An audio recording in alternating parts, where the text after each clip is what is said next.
Hello and welcome back to my channel, Rover Turbo. In this video it's part 2 of the Corsa video. I'll put a link up here to the original video when I bought it and the diagnosis that I come to with the problem with it. So if you want to catch up, go back and look at that. But basically I bought it blind, I knew it had a problem, it needed an engine, and it's basically skipped the timing. The timing chain's basically skipped. What I decided to do in the end was throw a chain on it. So that's what I'm going to do. I'm going to go through the process now of how to replace a timing chain. It's not going to be a completely in-depth video, but I will give you your pointers of what you have to remove and what you need to do to get to the chain and timing and all that kind of stuff. I've got a timing kit for it and how to time it up. We'll see how far out it is in time.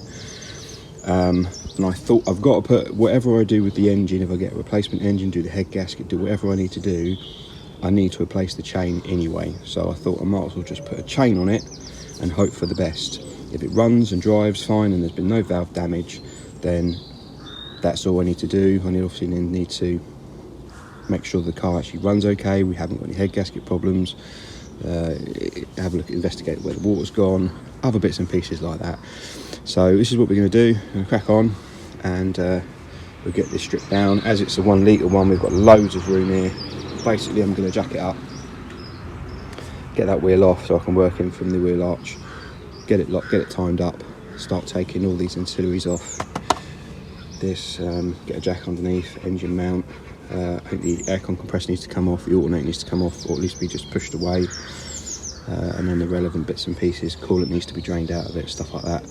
What I'm probably going to do, as this had no water in it, I'm going to see how much it takes to fill that up, and then I'll know how much water it's actually lost, if it's lost a lot or just a litre, because at the moment I don't know how much water it's got in it, if any, and it still could have a head gasket problem.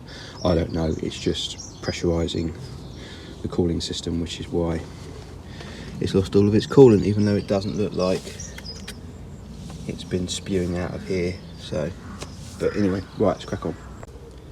So now I'm a little bit unsure what to do, because that took a lot of water. Not all of this, but I mean it probably took a good 3 litres, and there is a bit of a weird smell.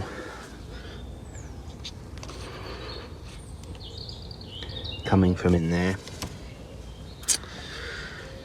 So what I'm going to have to do then is I'm going to have to go back to what I was originally going to do, and that's do a leak down test. I'll take the spark plugs out, I'll put the leak down tester in there, and we'll probably have to rotate the engine round, or even slacken off the bolts in here to get this back into time. Obviously if I slacken off the bolts in the end of the timing, I can rotate the cam and put it back into time and do the bolt back up again, so when I rotate the engine the valves are opening and closing as they should be. And then if I get any bubbling coming up in here, then I know the head gasket's definitely gone, which means I'm not going to do the chain today. There's just no point. There's no point taking all that all apart, because I've got to do it again to take the head off. So this is the leak off kit. So basically you get various different size adapters to screw down into the spark plug holes. That clips into the end of there, the airline goes on there, and then you have your adjuster here, and there's a way that you set this up. I have to read the instructions again, I can't remember, but I think you fully close it, then you open it until this gets up to a certain pressure, and then it tells you, and you can normally hear it, and it tells you whether your cylinder leakage is high, moderate, low. I think you use the set. On the instructions it basically says that you need to wind this regulator fully anti-clockwise till it stops, collect the airline, and then we need to set this by rotating this clockwise until this needle goes down to 0. And according to the instructions, I'm assuming it says it's normally around 20 psi, so I'm assuming this is going to go up to 20 psi.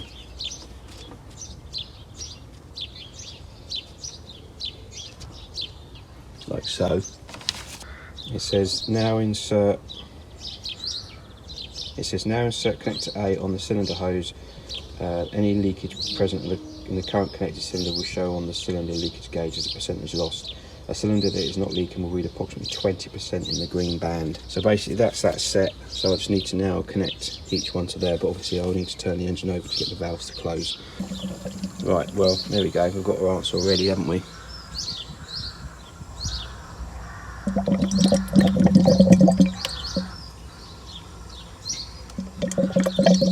You can see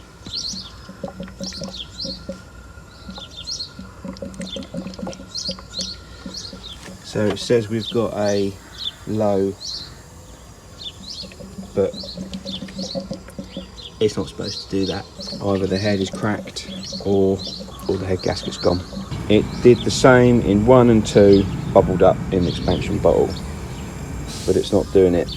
That cylinder number 3 actually looks to be good. So head's got to come off. So that concludes the fact that the head gasket has gone, or the head is cracked, or something else has gone wrong. So at this stage, just for shits and giggles, I think I'm going to tighten it up.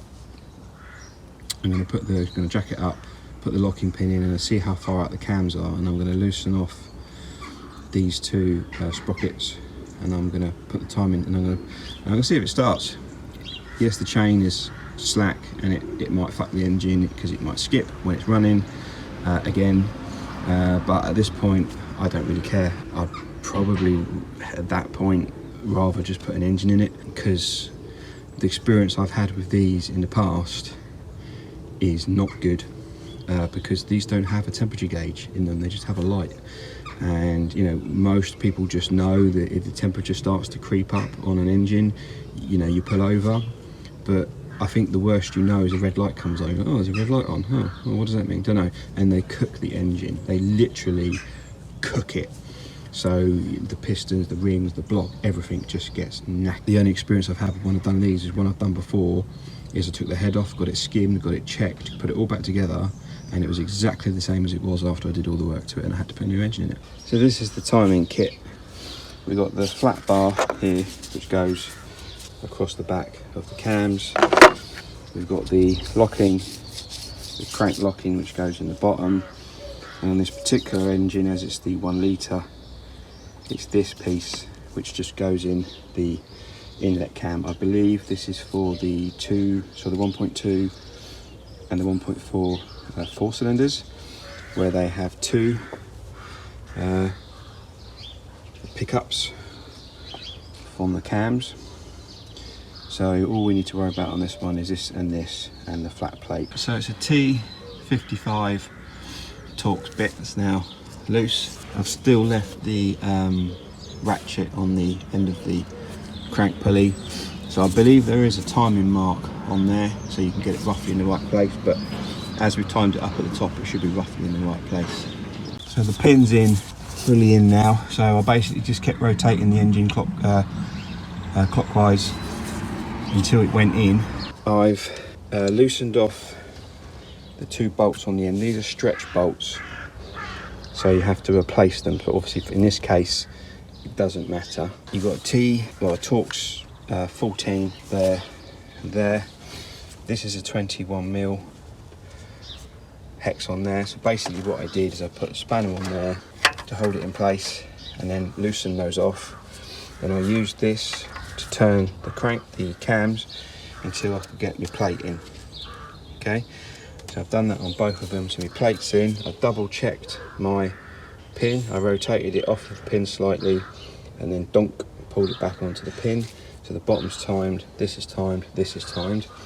Okay, and on this particular engine we've got this metal plate here, and it goes into that notch there, because this reluctor ring freewheels independently to the cog behind. Okay, now they do supply you with some bolts if you want to bolt that down onto the head there, and you can bolt it down onto the head there to keep that in place while you basically tightened. You hold that, tighten the nut up, and as long as that's in the slot, which it is, those are there, that engine is now in time.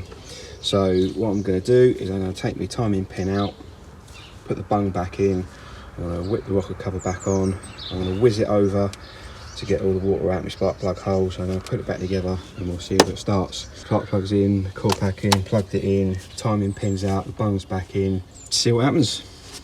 This is either going to be a really good idea or a complete disaster. So let's give it a go.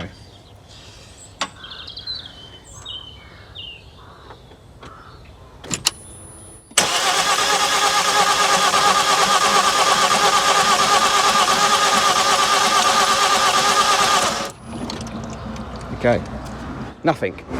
Right, well that did absolutely nothing. Complete waste of time and energy. Oh well, never mind. Right.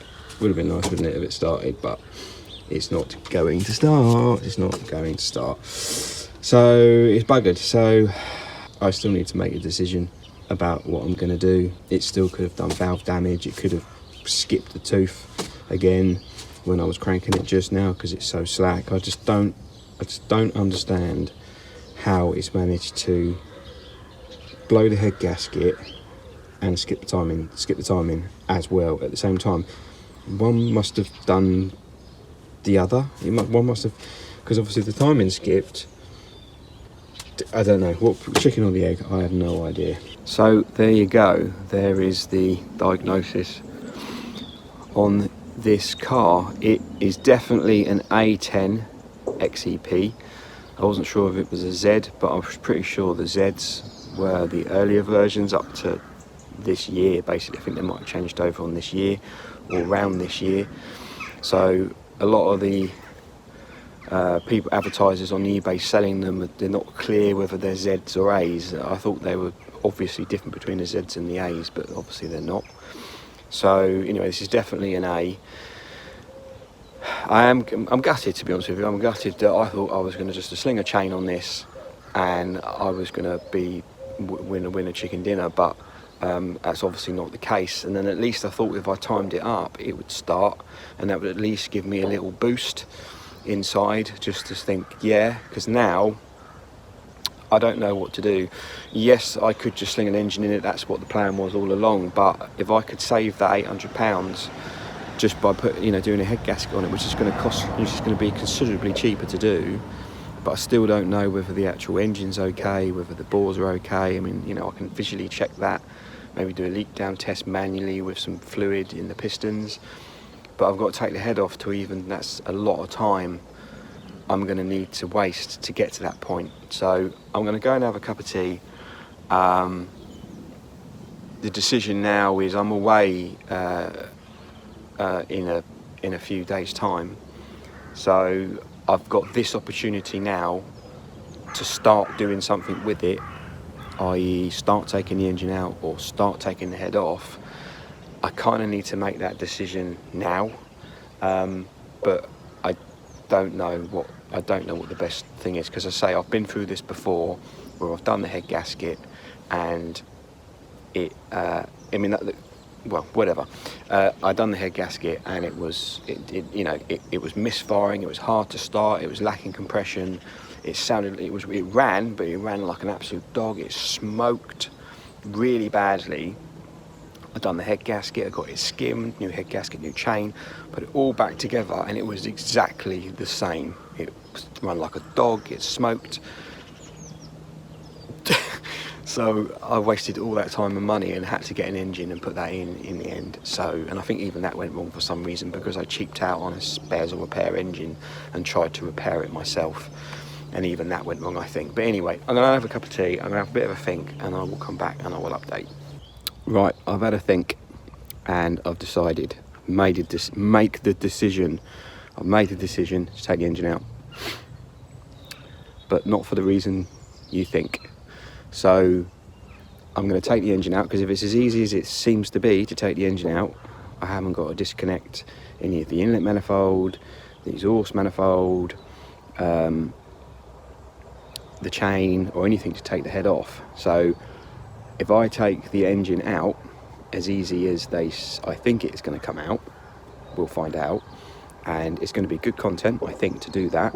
Secondly, I can take the head off, do the chain and everything with the engine out of the car, and it's going to be easy to do that, and I can fully inspect it. So it's going to be content for YouTube to get the engine out. If 1 litre engine, can you get it out without removing the gearbox? And secondly, I can strip the head off really easy with the engine out of the car, and I can fully inspect the engine. So I can even potentially take the pistons out, check the rings, check the bores. I can do all of that, and it's not going to cost me any money, because I really want to say I'm such a tight ass. I am such a tight ass. So it's just about saving money. I don't want to spend £800 on an engine. I mean, I could come to that conclusion after I've taken the head off. It's not going to cost me any money to take the head off, have a look, inspect it, see if it's warped.